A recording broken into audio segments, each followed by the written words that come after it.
وعلى آله وصحبه وموالاه. Kita bersyukur kepada Allah Subhanahu wa taala pada malam hari ini, di malam Jumat di bulan Muharram yang dimuliakan oleh Allah taala, bersama-sama kita berkumpul, kita bersalawat, kita berzikir. Kita datang ke sini semata-mata yang kita cari Allah, bukan yang lain. Alhamdulillah, ini nikmat dan anugerah dari Allah taala.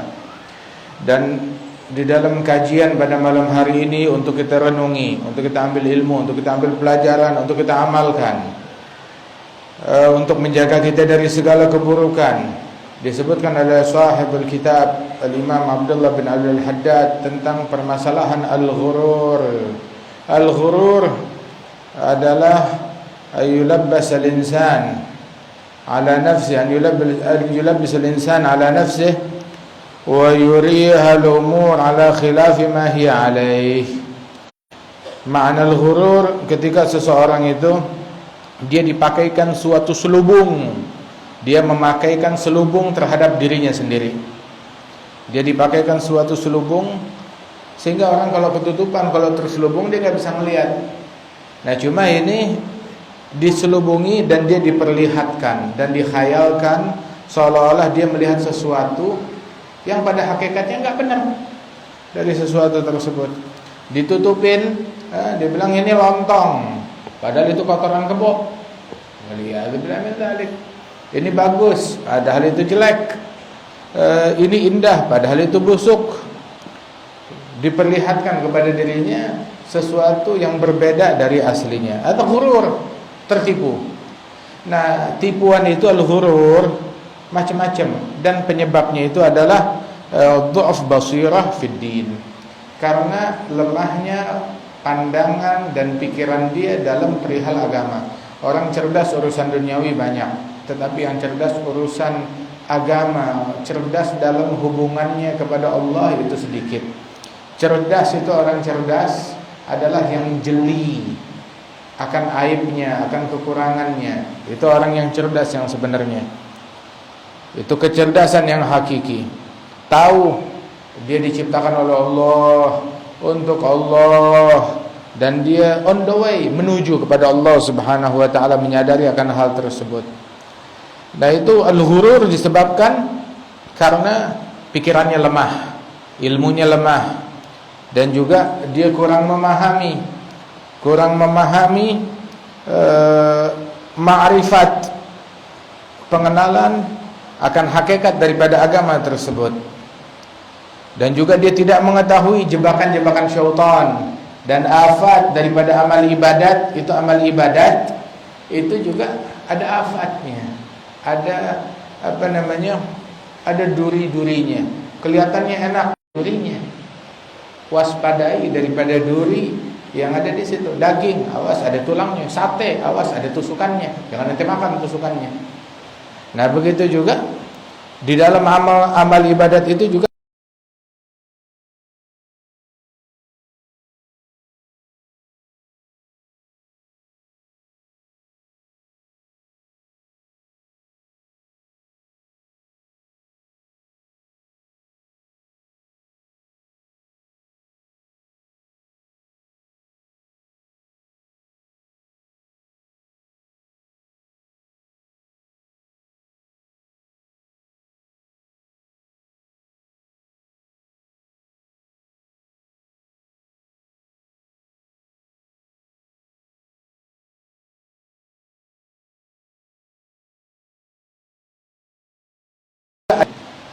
disebut hawa, li'annahu yahwi bi sahibihi lan nar. Disebut hawa sebab itu menjerumuskan pengabdinya ke dalam neraka. Pengabdi obsesi, itu obsesi bakal menjerumuskan pengabdinya ke dalam api neraka, di dalam kebobrokan, di dalam kebusukan.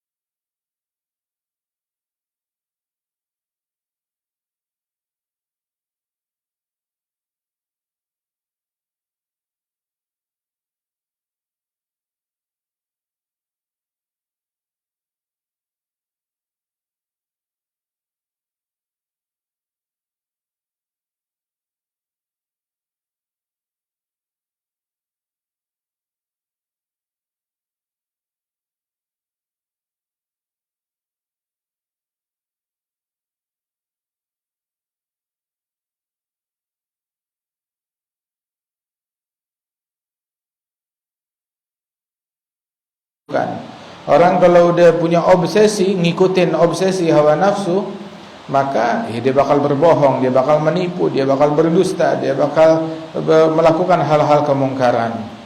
Kemudian juga faktor yang lain adalah betah. Nafsu betah kepada iming-iming, diiming-imingkan oleh nafsu, diiming-imingkan oleh syaitan, dia betah, condong dan percaya. Walidzalik katanya ulama itu wa khalifin nafsa.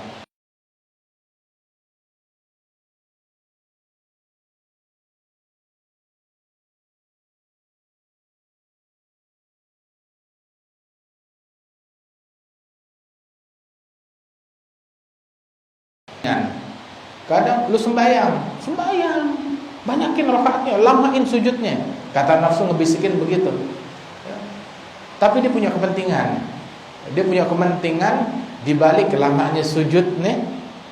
Dia punya kepentingan. Biar dipuji, biar ria, biar ujub, dia punya kepentingan.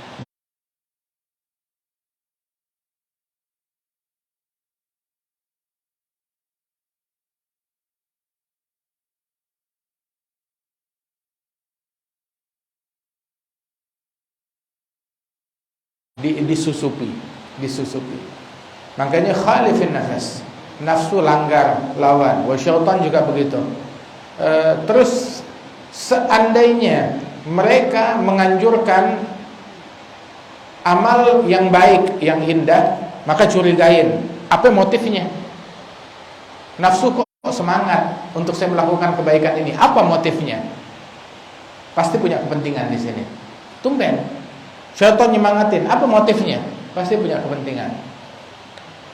Wah, kadang tuh orang oleh nafsunya disemangatin, ayo salat, ayo sedekah, ayo jihad, ayo amar ma'ruf, ayo nahi mungkar, ayo dakwah.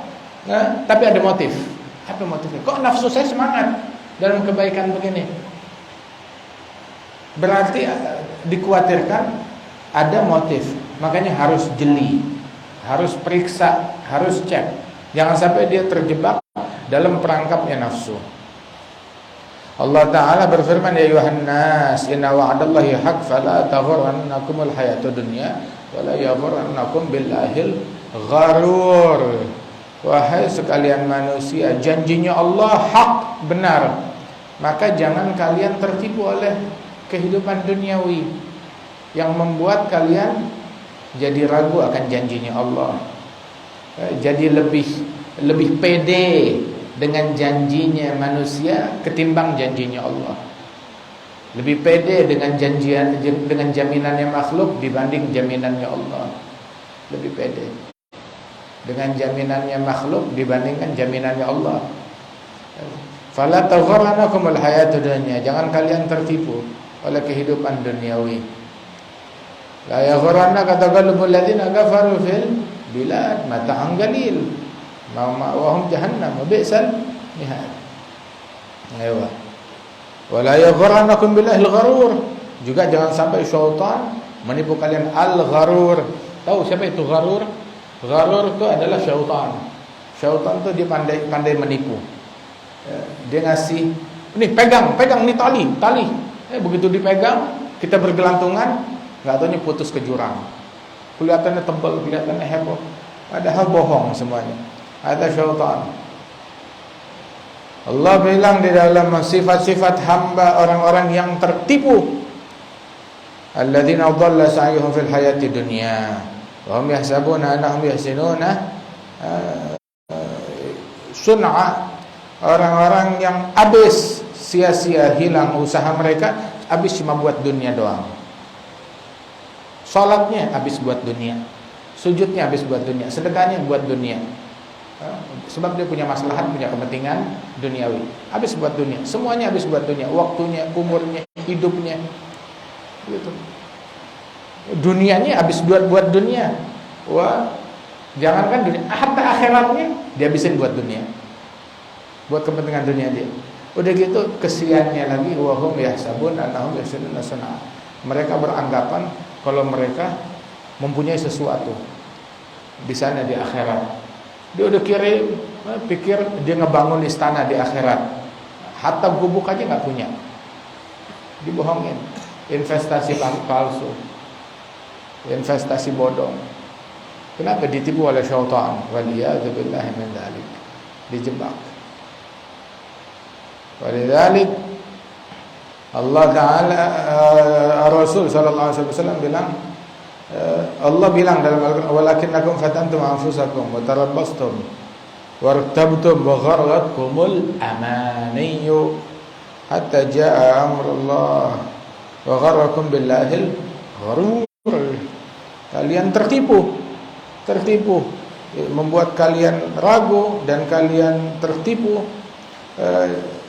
oleh angan-angan, oleh khayalan, oleh cita-cita. Entar 2024 itu kursi punya saya. 2024 jutaan yang berpikir begini. Oh, voilà. Kursi ini bukan 2, bukan 3, cuma 1 doang kursi. Jangan tuh kursi yang itu, bangku yang itu, kedudukan yang itu, harta yang gharat mengamani. Hingga demi angan-angan tersebut rela mendengki, rela menghasut, rela ngotorin hati, rela mencaci, rela memfitnah, rela berbuat yang haram, rela kehilangan salat jamaah, rela kehilangan takbiratul ihram bersama imam, rela kehilangan tahajud qiyamul lail, rela kehilangan majelis ilmu, majelis zikir, rela kehilangan kesucian hati. Demi itu semuanya. Wa gharratkumul amani, angan-angan yang menipu dia. Wa gharrakum hatta ja'a amrullah wa gharrakum billahil gharur, sampai mati kayak begitu dan ditipu dari Allah Ta'ala oleh syaitan. Waliyadzubillah. Makanya itu orang cerdas. Orang cerdas bukan yang titelnya banyak, orang cerdas bukan yang banyak koneksi, orang cerdas bukan yang berdiri di banyak kaki. Orang cerdas itu adalah al-kayyis man dana nafsah wa amila lima ba'dal maut, wal ajiz man atba'a nafsahu hawaha wa tamanna 'ala Allahi al-amani. Orang pintar, orang cerdas adalah yang mengintrospeksi dirinya. Dia introspeksi dirinya, dia periksa dirinya. Ada orang dulu tuh sampai dia tulis, setiap kali ngomong sesuatu ditulis omongannya, apapun yang dia omongin. Di akhir hari, di penghujung hari, dia buka itu catatan hari tersebut, dia periksa hari ini omongan apa, ada yang baik atau yang buruk, semuanya tercatat di situ. Dia introspeksi diri. Kata hari ini waktu kita habisnya kemana, nafas kita habisnya kemana, hari ini apa yang kita tonton, apa yang kita lihat, apa yang kita ucapkan, apa yang kita dengar. Introspeksi diri kita. Hitung dari sekarang sebelum kita dihitung. Sama, ini kita habis nganter orang ke airport. Bawa orang tuh kalau ke airport bawa bagasi, bawa timbangan, bawa bagasi. Hitung timbang, itu timbangan dari rumah. Nanti jatahnya itu berapa? 20 kilo, 30 kilo. Hitung dari rumah. Bawa timbangan siapa? 20 kilo. Nyampe di sono, ya udah ketahuan. Tapi kalau yang kagak hitung timbangan tersebut, ayo sikat, apa aja dibawa. Wah, ada guling, masukin. Ada bantal, masukin. Ada ember, masukin. Ada sabun, masukin. Ya, ada karbol, masukin. Segalanya dimasukin. Ya. Segalanya dimasukin. Dia nggak mikir, oh kan saya naik pesawat. Saya naik pesawat. Begitu ditimbang, tahu berapa puluh kilo overweight. Suruh bayar, suruh ini. Nah begitu juga kita nih di dunia, kita ngitung sebelum kita tiba di akhirat. Begitu kita mati, ente mau ngitung. Kalau di dunia, hitung-hitungan kita, kalau kurang atau lebih bisa kita perbaiki. Tapi kalau udah on the spot, ya udah kagak bisa, udah masuk, udah repot urusannya, udah berat urusannya. Kata al-kayyis man dana nafsah, yang mengintrospeksi dirinya, menghitung dirinya, dan dia beramal, amalan dia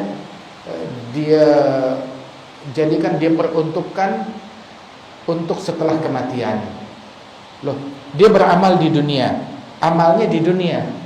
Tapi amalan yang dia lakukan di dunia itu, dia pikir untung ruginya setelah kematian. Ada makna. Dia beramal di dunia.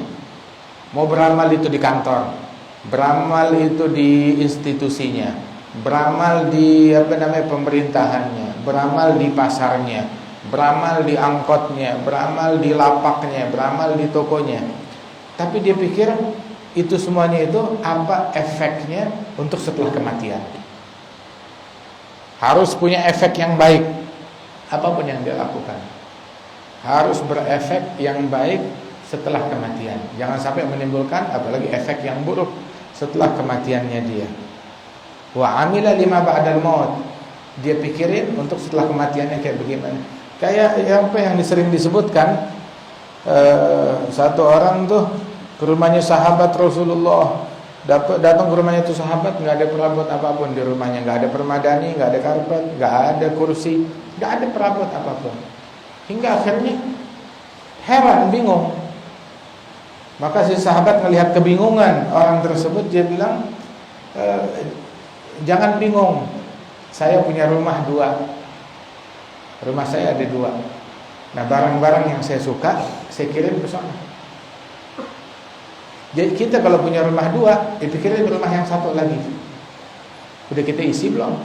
Apalagi orang udah mau pindahan. Dia punya rumah yang di sini, rumahnya udah bobrok, udah bocor, banyak tikus, penuh tanah. Begitu sering gempa, sering banjir. Terus dia punya satu rumah lagi di akhirat, rumah yang megah, rumah yang mewah, udah bagus, udah siap. Nah, kalau dia mau pindahan, maka siap-siap kirim deh tuh barang-barang yang mau dia pindahin dari sekarang. Kirim sofanya, kirim bantalnya, kirim kasurnya, kirim mobilnya, kirim. Kalau emang dia berencana pindahan. Tapi kalau ente betahnya sama tikus-tikus rumah, silakan. Kalau betahnya di situ, barang mau ditimbun, ya akhirnya ntar kena banjir, kena rayap, kebakaran, dicuri orang, dicolong. Waliyadzubillah min dzalik. Nah, jadi itu amilah lima ba'dal maut. Barang-barang yang disuka kirim ke akhirat. Jangan sampai di akhirat kita miskin.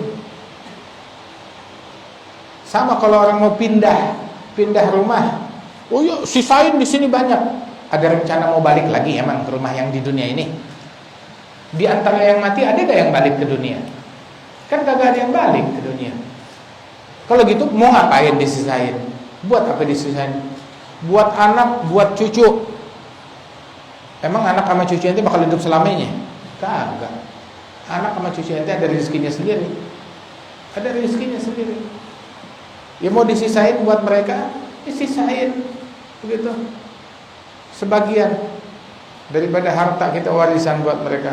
Wa illa bawa semuanya ke akhirat. Sebanyak mungkin yang bisa kita bawa ke akhirat kita bawa daripada harta tersebut ataupun apa yang kita punya. Jangan kita tertipu. Adapun orang yang lemah adalah yang membiarkan nafsunya diperbudak oleh obsesi. Punya harta, dia bukan memiliki harta tetapi dimiliki oleh harta. Punya jabatan, dia bukan memiliki jabatan tetapi dia dimiliki oleh jabatan. Diperbudak oleh jabatan. Dia punya pekerjaan, bukan punya pekerjaan tapi dimiliki, diperbudak oleh pekerjaan dia. Waliyadzubillah min dzalik. Jangan kita membiarkan kita diperbudak oleh nafsu kita. Jadilah kita pengabdinya Allah Subhanahu wa taala. Nah, ini adalah jenis-jenis tipuan yang beragam. Tipuan itu ada macam-macam. Ada orang yang tertipu dari kalangan solihin, orang soleh, orang taat. Banyak yang ketipu. Yang tukang maksiat, apalagi banyak juga yang ketipu tukang maksiat. Apa gerangan tipuan yang menipu orang yang taat? Apa gerangan tipuan yang menipu orang yang tukang maksiat? Di antaranya itu orang taat itu dia nuntut ilmu tapi amal nanti belakangan, nanti beramal. Terus sekarang kita pengajian dulu, kita dengerin dulu, tapi buat beramal ya nanti kalau udah 40 tahun baru mau beramal. Ya, kalau udah 50 tahun baru mau beramal. Begitu, tunda sawif. Kalau udah lulus baru mau beramal. Ya dzal kasal kam tuakhir taubatak min 'am ila 'am wa la yastadri bi 'amin yatikahu naqis au tam. Jangan menunda-nunda daripada amalan. Diberikan ilmu dia tunda-tunda amalnya. Kemudian udah gitu dia mengklaim, saya ulama. Tahu gak fadilahnya ulama? Ulama itu bagaikan nabi-nabi dari Bani Israel. Keutamaan ulama begini, keutamaan ulama begini, tapi dia gak ngamalin daripada ilmunya tersebut. Dan dia lupa apa ancaman yang dahsyat terhadap orang yang diberikan ilmu tetapi tidak mengamalkan ilmu yang dia miliki tersebut. Di antaranya lagi tipuan yang menimpa santri penuntut ilmu. Begitu. Dia belajar, dia mengajar, tapi untuk mencari harta, untuk mencari kedudukan, karena tamak dengan apa yang ada di kantong orang, dan dia beranggapan kalau dia belajar dan mengajar untuk Allah Subhanahu wa taala, enggak mengintrospeksi dirinya dan tidak menguji dirinya, ya, dengan keadaan orang-orang yang ikhlas untuk Allah Subhanahu wa taala. Intinya kita mesti banyak introspeksi diri. Mesti banyak ngecek diri kita. Jangan kita mengklaim diri kita udah saleh, udah mulia, udah hebat. Ada berkali-kali kita sebutkan di dalam majelis ini, karena Imam Al-Habib Abdurrahman bin Muhammad Al-Masyhur itu beliau bilang kalau ada orang yang ngasih hadiah wakaf ini buat ulama, maka saya beranggapan saya enggak berhak.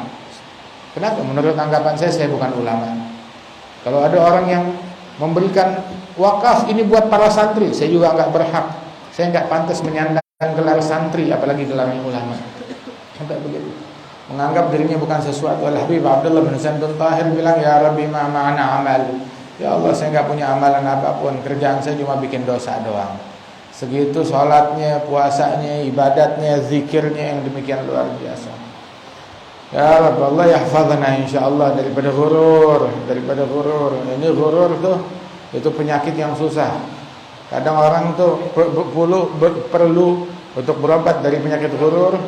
Terapinya itu bukan setahun, bukan 2 tahun, bukan 5 tahun, bukan 10 tahun, berpuluh-puluh tahun. Allah yusallimna wa iyyakum, Allah yukhallisna wa iyyakum, ya musallim sallim, ya mukhallis khallis man quli, ya arhamar rahimin. Bismillahirrahmanirrahim. Alhamdulillahirabbil alamin. Allahumma